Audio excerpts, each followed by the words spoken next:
1D modelling for habitat creation, as the title suggests. It's 1D modelling, and hopefully we'll give you a bit of a flavour for how we've used flood modeler to understand more about some habitat creation at a site.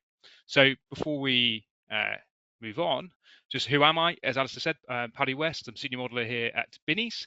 I specialise in fluvial coastal modelling, but increasingly we're doing a lot of work for what I'm calling habitat studies or habitat creation work. So there's me on the left on the coast path, and I'm based down here in Exeter. And for anyone not in the UK, you'll learn that it's the best part of the UK. So that's where I am. And before we proceed, just like to say a big thank you to our client on this example project, which is Natural Resources Wales. So thank you for letting us showcase this project example. So a bit of a quick agenda, really. I think just to give you a bit of flavour of what's coming up here. We're going to start with a bit of context and motivation. I think it's really important as modelers that we are involved at the start of these projects to understand the drivers and where they're coming from, and what people really want to understand about those projects. And that helps to set up what the problem is that we're trying to answer or solve. And that really leads into how we proposed an approach to looking at that problem, which of course feeds into how we construct a model. And then we're going to talk about some of the analysis that we've done on the modeling results and what that kind of means in the implications for the project team and the site, and how it could be managed going forward. And then after the conclusions, hopefully we'll have some time to talk about some other examples where we've done some 1D modeling for habitat work, and of course some thank yous and questions at the end. So let's crack on then. We only have 20 minutes, so hopefully this is going to give you, hopefully not too fast, but a good kind of overview of what we've done. So what are the drivers then for habitat modeling or habitat creation work? We've got a couple on the screen here that I've listed, but of course there's going to be plenty others. So we have things ranging from natural flood management and various kind of ecological measures that might include. A big item is, particularly in the UK with our coastline, is coastal change, and that's certainly pertinent to the subject and the site that we're going to talk about today, and the impact on something called coastal squeeze, which we'll talk about. And then we might have projects where there's co-benefits. Perhaps there's biodiversity gains to be added on to a flood and coastal management project as well. And of course, a big one, something that we do a lot of work on is fish migration and fish passage. So you can see some example projects in the images on the screen there, where no doubt different types of modeling, certainly 1D modeling, perhaps even 2D, 3D modeling has been used to help inform and develop and deliver those projects. So nice examples. I think one of the things I also want to stress on this webinar is modeling for what I'm calling habitat creation, habitat work is not necessarily the same as flood modeling. We're not just interested in the maximums. We also want to understand what happens maybe at the minimum levels. What is it like? What are the conditions like in low flows, especially for things like fish migration? But also, how long might something be flooded for? What's the rate of inundation? And also, what might happen over longer temporal scales? I know that maybe some of you do perhaps tidal modeling, and you're interested in maybe several high extreme tide cycles, but how might that occur, or how might that influence habitat over much longer timescales, perhaps several lunar cycles? Something I'm calling sort of potential transient effects. So it's not necessarily the same as flood modeling. I think it's just something to bear in mind if you are asked to look at these sorts of projects and thinking about how you want to set up your model. So that's some of the drivers. So what was the motivation for this particular project then?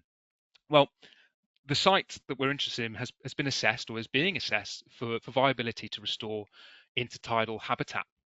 And this is to compensate for something known as coastal squeeze, which, as I mentioned previously, it's a process where, as sea levels rise, habitats try to migrate inland because they like to be in particular levels, but they can't do so because they're precluded by hard structures, maybe defences or sea walls or railway lines. And so this site has been assessed to try and compensate, offset for those potential predicted losses as we move in through this century. But we don't know how much management intervention is really needed to generate that habitat.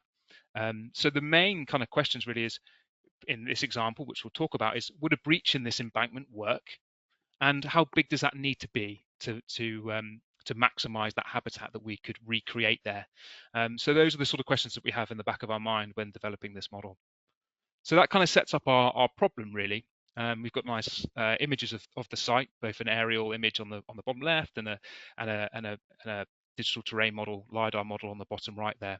And we want to understand is how much embankment needs to be removed to try and maximize the habitat that we could recreate in this area.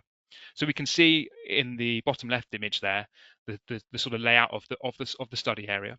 The site is an area of farmland that's situated adjacent to an estuary, an intertidal estuary.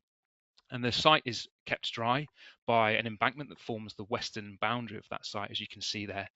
And it's divided into by a road that bisects that site. So we have sort of west and east of that road. And what you can potentially make out on that aerial is that intertidal habitat, mudflat or salt marsh, just under the, on the western side, is limited to the estuary side of that embankment. It can't exist inside the site because the tide can't enter. So what we wanted to develop is a kind of proportionate modelling method to appreciate the sort of scale and potential costs of engineering work that might be needed to try and turn this former intertidal area back into some form of tidal habitat. So that was the kind of motivation really as to how we wanted to approach that. But we wanted to develop, as I said, a model that was sort of a proportionate for this stage in the project. So what was our approach then? We've got a little schematic here in Flood Modeler on the bottom left showing you our quite simple model. I'm calling it a 1D reservoir model so that we could test different management options. And what we wanted to look at was a breach in that embankment and how different size breaches would potentially create different areas of habitat. So it's quite a simple model. It's 2 reservoir units that represent that western eastern side of that road, our flood cells, if you like. And those are connected via a spill, which represents the road, and an orifice unit that represents the bridge beneath that road. And then those are connected to the tidal conditions via another spill, which represents the feature of interest, which is our embankment, and another orifice, which represents the existing outfall. And those are then driven by the tidal conditions in the estuary, which we're using a head time boundary to represent there. So a pretty simple model, I'm sure you'd appreciate, but we'll kind of explain why we put that approach. So why 1D? Well, it's actually quite quick to build, and we'll see some of the tools that we've used in Flood Modeler to help us build that. It's also very quick to edit for the purposes of simulating, in this example, a breach. It's very fast to run. I'm sure you can predict that a model of 9 nodes probably runs quite quickly. And that means we can run it for lots and lots of tides if we need to, coming back to that kind of transient effect question. And then the way in which those results come out of the model are actually quite quick to analyze, which we'll come back to, and that's really useful for what we wanted to get out of this project.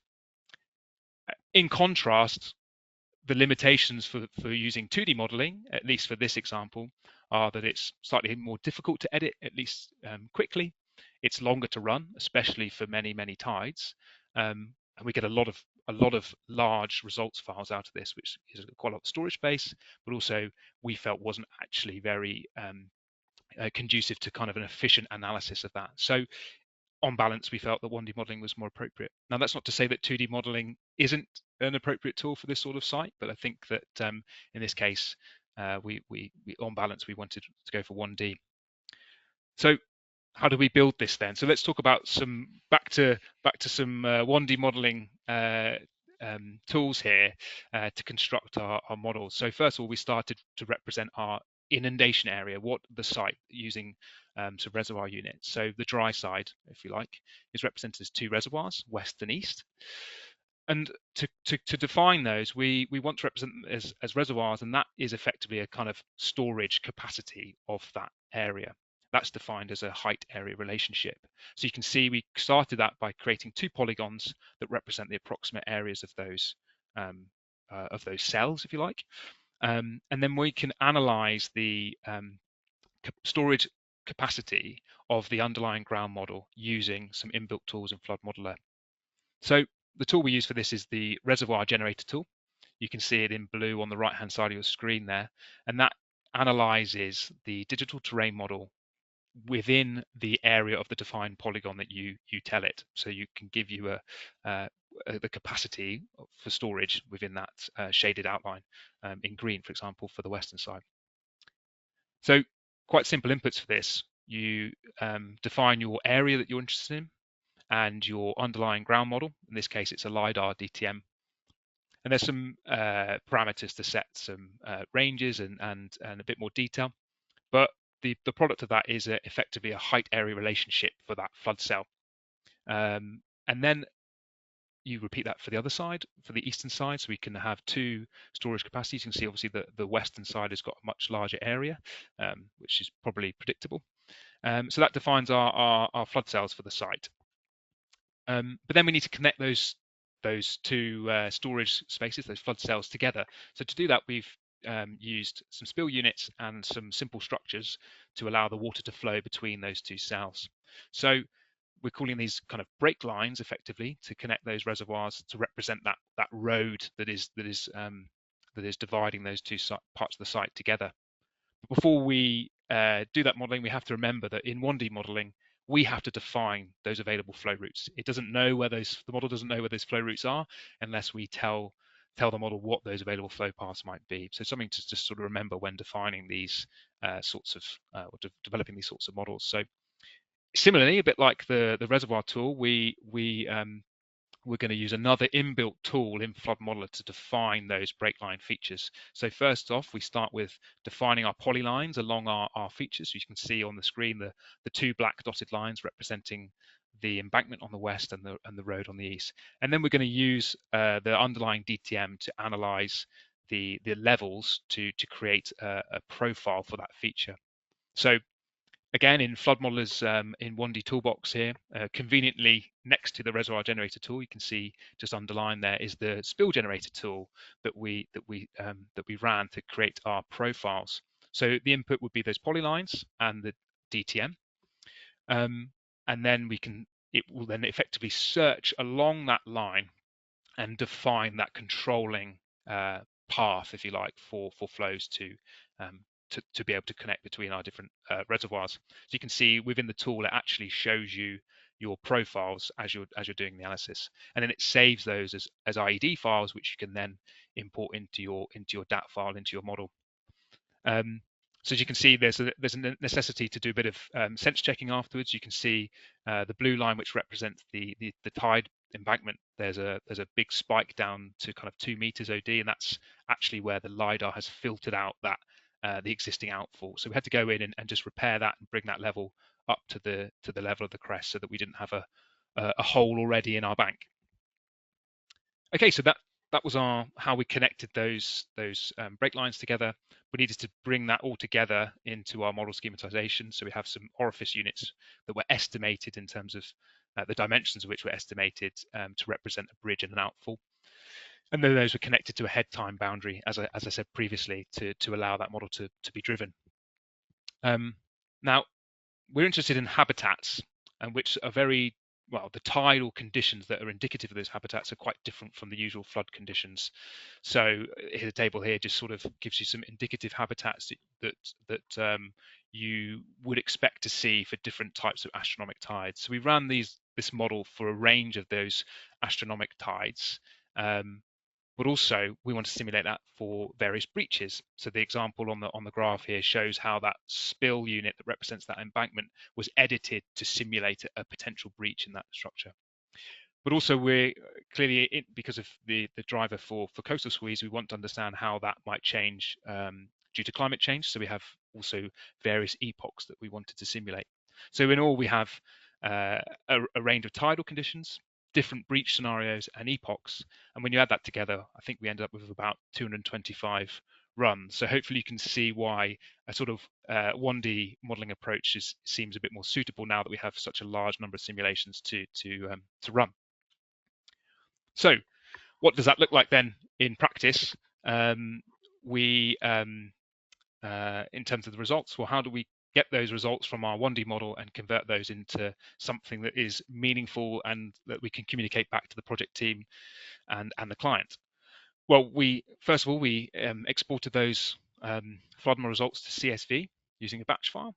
We then used an Excel macro to read in that and export those maximum levels within each reservoir in each flood cell effectively. And then a quick bit of pivot table work in a spreadsheet to sort that data and a lookup allows you to then plot your inundated areas for each scenario that we've tested. So here we've converted the level within each flood cell that we've looked up using our spreadsheet. We've converted that to an area via using the reservoir height area relationship that we analysed previously. So that allows you to then plot all of that data into some hopefully quite nice, concise, and clear to interpret graphs. So what are these graphs showing? Well, they're showing how different management scenarios for the embankment would create potential habitat extents, and then we see how that might change through the century as sea level rises. So quite a nice sort of final representation of that kind of modelling effectively. So of course there's more runs behind that, but this is just a sort of snapshot of some of those results. So quite a nice way, as I said, to present that to the project team. So I'm just going to pick out a couple of interesting examples of what we found from this study. I've picked 3 epochs there, sort of now, mid-century, and next century, and then 3 management cases. So the existing scenario, what it would be like if there was no tide flap, and then what it might be like if you had a 10-meter wide breach. And of course, the numbers in those tables are the areas in hectares that you could potentially create. So first of all, it's interesting to note that eventually sea level rise will actually overtop the bank, and you will get some habitat anyway, which I think is probably expected, but towards the end of the century. One of the interesting points that we found was that actually just taking off the tide flat from the existing outfall created quite a significant area of habitat anyway. But I think the most kind of pertinent result for this, and certainly the most useful bit of information that we were able to communicate back, was that increasing that breach beyond even 10 meters wide would seem to be quite unnecessary, because you would effectively maximize the habitat that you could create with just a 10-meter wide breach. So you see in the graph here, 10-meter wide data point in brown is actually behind that 25-meter breach. So anything larger than 10 meters is effectively not worth it. And that's really useful information, because within a 900-meter long embankment, there's potential that we only need to remove 10 meters of it to create that habitat. So that's obviously a huge saving and a massive benefit in terms of disruption for moving all that material that could have otherwise been removed. The other thing that we were able to do is we could map the results of these simulations using some linear interpolation of the digital terrain model from the results. So we can sort of show visually where those different habitats or where those extents might lie in plan across the site for each option. So you can see on this map here, removing the tide flap, you would get the dark blue outline. But if you actually put that breach in, you could get the light blue. So also quite a nice visual tool that came out of the work. So I think we're just time to sort of wrap up here, and hopefully we have time for some questions. But in conclusion, we built a simple 1D model because we felt that it was a sort of proportionate tool for the stage where we were in the project, but also gave us the flexibility to edit that model quickly and run a lot of simulations quite in an efficient way. We use the reservoir inbuilt models reservoir generator inbuilt tools in Flood Modeler to define our study area, and it's quite a nice quick way of doing things. As I said, inbuilt tools were really useful to define our embankment and road spills as well. And we used obviously the batch runner and Flood Modeler to simulate all of those runs. And then all of those runs could be really efficiently analysed using simple spreadsheet manipulation. And that meant that we could get our recommendations for the project over to the project team and to the client very quickly, compared to maybe alternative modeling approaches. So very briefly, if I have time, just to show a couple of examples where we've used 1D modeling for other habitat creation work. We've got some examples where we've used 1D channel modeling to look at increasing water levels for a nationally significant area of habitat, where we've looked at different blockage in-channel blockages and their impact on water levels. And then a quite a common example, and maybe people on the call have seen these, where we've been using 1D modeling to demonstrate and assess the impact of removing in-channel features for fish migrations. So this one, it shows at the bottom shows a weir being removed and then a bit of channel reprofiling. And the great thing about flood modelers graphical options is that you can demonstrate that quite nicely to lay people to show how removing a feature or regrading a channel, how that would impact on water levels. So lots of opportunities, I think, for using flood modeler in habitat work. So I'd just like to say again, big thank you to Natural Resource Wales for these project examples. Huge thanks to my colleague Jowers who did a lot of the work and all the clever tools that we use to analyze results. And of course, thank you to yourselves for listening.